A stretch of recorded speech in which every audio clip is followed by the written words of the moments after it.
Hey, it's Fanuel here, your host of Questions of the Day, where I take you on my journey around the world to uncover the practice of civic science in order to understand who does what, where, when, how, and everything in between.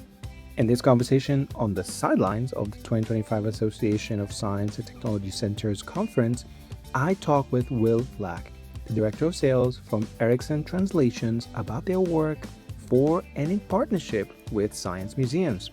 He tells me this. I like to get feedback before it's launched to the world. Okay. That's why there's two linguists. That's why we strongly encourage there to be a native speaker. Right. With our partner, we can offer an independent third party so that there's this checks and balances before it gets launched. Translation is an art as much as a science, so there are going to be preferential issues. And you just need to make sure they're not errors or... Right. Now, let's dig in to learn more about the translation work and explore how it fits into the broader civic science landscape. Previously on Questions of the Day. But more broadly speaking, I think the underlying principles would be maintaining an experimental mindset, like always having a model that you want to test and understanding that whatever version of your educational model that you first set out with, it's never going to be perfect on the first try. What is important is that you understand you set out with intended metrics for testing the success of your model, and that you are willing to keep experimenting and pivoting. Subscribe to access that conversation and many more. When you meet someone who doesn't know anything about the company and what do you tell them? I tell them we have been in the business for 40 years. We work with 400 cultural institutions in the United States and internationally. We are known for our focus on quality and service. We work with multiple linguists with subject matter expertise. We have 500 linguists in country, because once you leave your country, you lose your touch. Okay. No. We work with art museums. We work with science museums, history museums, parks and gardens, zoos and aquariums. We probably, if you're in a city in the United States, you've been to one of the museums that we assist. I see. And so linguists, do you employ these linguists, or are they just contract to them? How does that work? They're all contractors. Okay. Yes. So they're contractors. We have someone whose job it is to continually test and bring on new linguists as needed. Okay. Yes. Okay.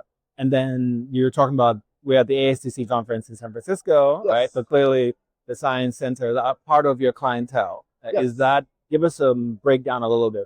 Who are your largest clientele? Our largest clientele in the cultural institutions industry are probably some of the largest cultural institutions in arts and culture, in science, in history, in zoos and aquariums. Among science institutions, we're here in the Bay Area. We work with California Academy of Sciences. We work with, in Oakland, the Chabot Space and Science Center. We've assisted the Exploratorium. In LA, we work with the Natural History Museum of LA, the California Science Center. New York, American Museum of Natural History, Liberty Science Center, Chicago, Boston, DC, Houston, Dallas, West Palm Beach, Seattle. So we work pretty much in, all over the country. In major science institutions. I see. Doing all different kinds of things for them. Okay, so on that note, different kinds of things, what do they come to you for specifically? What do they come to us for? Different kinds of things. Everything from a map. Okay. How do I get around the museum? Okay. And translating it to whatever language. And typesetting it. Okay. Because the typographical conventions vary depending on the language. An Asian character language, for instance. Arabic would be right to left. So we will do translation. Not only do we do translation, but then we do typesetting of those maps. Okay. And so for someone like the American Museum of Natural History, I believe it's a dozen, give or take, of languages we do. And then the next thing we do family events. If a museum is going to have Day of the Dead celebration or Lunar New Year celebration. Those are common events for institutions to have. Nice. We'll translate them into as many languages as needed. But we've done other kind of interesting projects for science institutions. We've translated conservation materials that were written in a graphic novel style format to appeal to teenagers into Chinese and Spanish to encourage conservation among people who speak those languages at home. So what's the workflow like? Because I'm just thinking, do they come to you at the end that, hey, we already have our main language in English, translate X, Y, and Z, or is it we're thinking about doing this exhibit, we want to be part of that workflow to get to a final product? All of the above. Okay. We've done this, but now we need to do it very quickly. Or we have this idea, we're going to reopen and we're going to become a bilingual institution. Yes, so all of the above. Okay. So sometimes it's planned, and we're used to that. Okay. And different workflows. There's a limit to what you can do. Right. So which one do you prefer? Like, of course, the planning. Yeah. So early the better, right? Earlier the better. Yeah. And then you can keep narrowing, so you have a sense. Not necessarily to source linguists, but to plan, because you can't. Good translation, you can't really speed it up. It's human driven. Right. You add more linguists to a project and it increases the inconsistency. There are things you can do around it. You can have one person editing those translations. But, you really want to keep the linguists to, two if possible. There's one who's doing the translation, at least with our process, and another who's also a native speaker with subject matter expertise, editing the translation, which doesn't mean they're editing it in the publication sense. They're reviewing the translation and making sure it's perfect. Yeah, and at the core of this is making the science accessible in this way, right? Multiple languages. Yes. Is there a language you don't do? Well, there are languages that are more challenging than others. Because if there's fewer speakers or fewer linguists, it can be challenging. Okay. There are languages that, that can be more challenging. Spanish is of course the most requested and the most resourced. And so we've done much of our work in Spanish, but we've also done for the Smithsonian National Museum of Natural History, we've translated exhibitions into 11 languages. For the American Museum of Natural History, we've done voiceover, captioning for their planetarium shows into 7 languages. I see. So you actually go beyond print. There's audio and video as well. Audio and video, yes. Oh, I see. Full spectrum. What? The full spectrum. Full spectrum and accessibility. We do Braille and we've worked on ASL and interpreting. So yes, a whole spectrum. Yeah. So when you send me an email, you said I think a bunch of people on email. And I saw your email. Hey, come to my booth. Check that. I was like, I looked at your website. I'm like, yes, I will come. And actually, would you mind talking as well? Oh, cool. It's fascinating, right? Because I'm thinking accessibility is the biggest part, right? How do we make sure not everybody speaks English or in that way, right? And we've been hearing in the conference about that important, making accessible. Yes. And when people go to the museum or something, their parents and grandparents come along, right? And if they see something in their mother tongue, you're bringing up all the different scenarios. Right. I mean, I think maybe 15 years ago, people were cultural institutions may have been more concerned with tourists, and now it's really saying, hey, what about the communities? We're working for our communities, and as you said, the children may understand English, grandparents may not. Everyone knows, visiting a cultural institution is often a shared experience. People feel more welcome. There's a study done by it was called the Bilingual Exhibition Research Initiative, and it was funded by the National Science Foundation about 15 years ago. And what they found is that people who can speak 2 languages will actually code switch. They'll go back and forth, reading both even in the middle of a sentence, which is an interesting proposition. Right. But it's all sorts of people are just speaking one language, but their parents speak another. Right. People are fluent in both, and that makes them feel comfortable. Yes, and post-COVID, I think what you're seeing a lot in terms of cultural institutions, people are more comfortable using QR codes. Right. So you can get more languages on, instead of having 3 languages on the wall, you can have a QR code, and then they can link to additional languages. So has business picked up, in the recent years? Business has been very strong in the cultural institutions industry as people are really interested in engaging their audiences. More. Every museum wants to build audiences. They want to, how can they build audiences? And it's like, okay, we can speak in the languages that they use, the languages they use at home. Yeah. Advertisers do this. You can sell more if you're speaking in the language people speak at home. And I think museums are getting it too. Do you ever try to use these experts, these translators that you have in your company, from the local community where the museum is based? Do you try that, or does it matter? I'm assuming they're sourced from around the world, right? Yes, it can be tricky. I mean, yes, some of them, usually they're sourced from around the world. In terms of variance, that's what you mean. The language variant is an interesting issue, because in a city like Los Angeles, where there are 4 million Spanish speakers at home. People in greater LA, 4 million people speak Spanish at home. Of those 4 million people of Spanish speakers, 70% of them have Mexican heritage. So do you just do Mexican Spanish? Right. If you did Mexican Spanish, you'd had over 1.2 million people. Right. They could probably still understand Mexican Spanish, but there'd be a feeling of exclusion. So the trend is really, 99% of our cultural institutions are doing kind of Telemundo, Univision, CNN en Español, TV newscast or neutral Spanish. Right. If you're a small community organization, or if you're an organization that is greatly, one culture, maybe you might want to go with a variant, but really, our partners in LA are doing a big umbrella Spanish. Our partners in Miami, where the, majority are Cuban or strong plurality are Cuban, also a big umbrella Spanish. So that is really the trend for Spanish. And yes, it is slightly more formal, but it's a language that no one is going to feel excluding. Everyone can understand. And this goes back to what you said earlier. The earlier the better in terms of engagement with the client, to say, okay, who's the audience? Who's the community? Yes. Right, this is going for. I'm assuming you ask these questions as early as possible if you can. Yes, right. We often we advise because census data is out there, but it can be difficult to separate. Mm-hmm. So you can say, what kind of Chinese are the people writing in this community? Right. How many of the Chinese in this community are from Hong Kong and Taiwan versus mainland? And you can parse through that. And how important is it to you that both are representative, but one is represented more strongly? Right.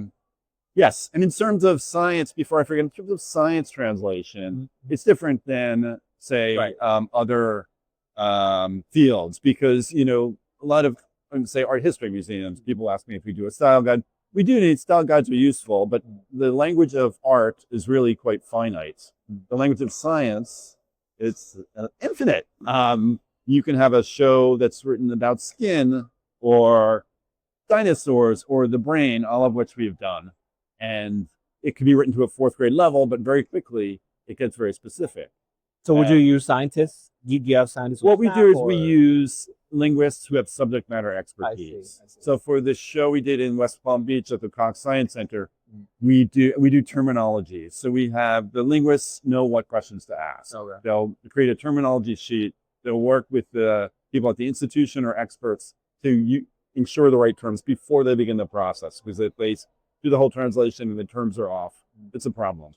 And for that exhibit, it's interesting because there were 2 languages we were dealing with, 2 terminologies they were dealing with. It was a gamified exhibition. I see. And so there was the brain terminology, like what do you call white matter? Is it just a literal translation, or do the Spanish call it something else? What do you call, but then for the gamified part of the exhibition, how do you say Ready Player One in Spanish? Is it literal or is it something totally different? So they needed to confirm both of those 2 terminology sheets. And it was a success. It was great. But those are the kind of things that really are specific to science exhibitions. Yeah, and thanks for highlighting that. The challenges, there are inherent challenges in doing this, right? Yes. You need the experts there, but there are questions that we won't know until you put it out there. I'm assuming you get feedback. Right? We like to get feedback before it's launched to the world. Okay. That's why there's 2 linguists. That's why we strongly encourage there to be a native speaker with our partner, we can offer an independent third party so that there's this checks and balances before it gets launched. Translation is an art as much as a science, so there are going to be preferential issues, and you're just going to make sure they're not errors or flubs. But do you get errors sometimes where the community later comes back, hey, if there's something off here, can we edit this or something? Does that happen, or you're trying to minimize it as much as possible? Yeah. I mean, to be frank, not so much. Okay. I mean, it's happened. There are things that happen. Sometimes there might be, as with any publishing exercise, there might be a typo in something, which is a problem. Are there, it's very well thought through, especially with the cultural institutions, and discussed between the museum and between the linguists. So they've made decisions. It's not just one person out there. There's, multiple people. So if they are, it was typeset in the last phase and the proofreader missed it and the museum missed it. And so there's a typo and we'll redo it. But it's good with all these checks and balances. You have museums that have some 5 million visitors a year and it's up for 10 years. So you want to really get it right. Yeah. So you take the time. Like you don't rush it. There's no Russian business. No rushing. Yes. And the other thing I want to bring up about science that's specific is nomenclature. So people say, how do you translate the monarch butterfly into Spanish? Right. And it might be the word for king or ruler in another one, or it could just be something totally different. Right. And so it's not a question of translation, but of nomenclature. So you need people to do the research, talk to experts. And then the other thing is it could be multiple names. You could call the ground squirrel the gray squirrel or the little cute squirrel, depending on what part of a state you're from. So it can be very challenging. You're consulting with experts. And it's an issue of nomenclature as well as translation. So I would like you to zoom out a little bit now. You're at the ASTC. You've been going to some of the sessions. You're hearing the translation ones as well. Tell us what is this landscape looking like for translation services, and what are you hearing here at the ASTC so far? Great question. I'm seeing there's still a lot of interest in reaching communities.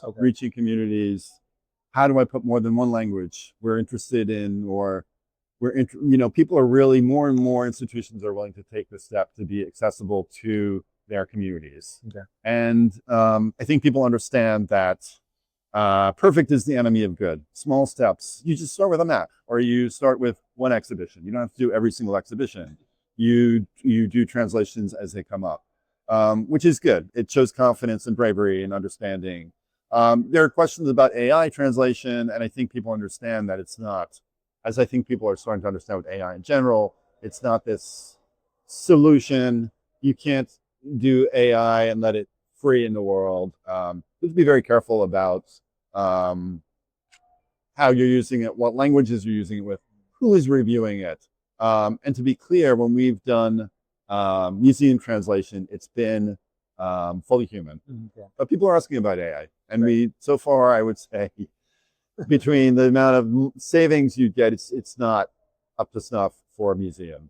I mean, there are other end uses for it, and certainly, and other kinds of content in certain languages, but there are many caveats. So as long as you're careful with those. So you remain pure on that side, but you're seeing that the landscape, of course, is being replete with these. I think the community, people are asking about it. I see. And I think no one thinks that people know that it's not the be all and end all. But what is it? It's getting better. What do we do? I'm hearing stories about people using it and it's a disaster. And how can you help us fix it immediately? Because we've just have egg on our faces. Now, I'll be remiss not to ask this. I'm assuming the cost, maybe a small organization might be thinking, do we have the funds to access these services, right? We're not at California Academy of Sciences, right? Let's see the budgets. What are you saying there? AI, for example, because AI, would that help reduce the cost? But then it has its downsides, of course. Exactly. But the savings is not, it's not free, AI. And if you're going to be a museum, you need someone to review that AI translation. And the translation is not necessarily an expensive service. It's by the word. I mean, our firm doesn't work on a retainer. It's by the word, depending on the language. So it can be very inexpensive. The minimum fees are quite small. There are certain services that have expensive voiceover because you're hiring actors and studio and things like that. But in terms of translation, it's really surprisingly affordable. But you said start small, as you said Start earlier, small. right? Start small. There's nothing massive exhibit. I've been Baby seeing steps. traveling exhibits. I've been seeing them here, and Yes. they come in all various sizes, which is really cool. Yes. Will, this is just the beginning. I loved you putting this on the map for us, Thank you. to understanding this. And Thank you for having me. We'll come down to Brooklyn and take a peek. Yes. Thank you. Thank you so much. Thank you so much.